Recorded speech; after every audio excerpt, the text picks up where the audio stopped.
आणि यानंतरची बातमी आहे रामगिरी महाराजांची। पुन्हा एकदा रामगिरी महाराजांनी एक वादग्रस्त वक्तव्य केले।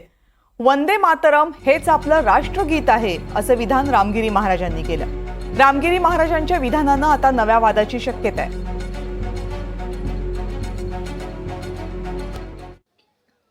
चित्रपट सुरू होण्याच्या आधी राष्ट्रगीत आपण ऐकलं। या राष्ट्रगीताचा इतिहास किती लोकांना माहिती आहे मला माहित नाही,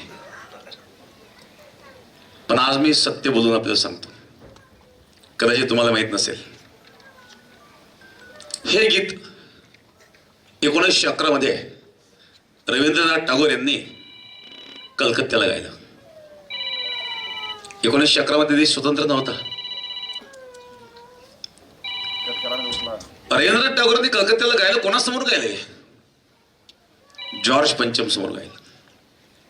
हा जॉर्ज पंचम कोण होता?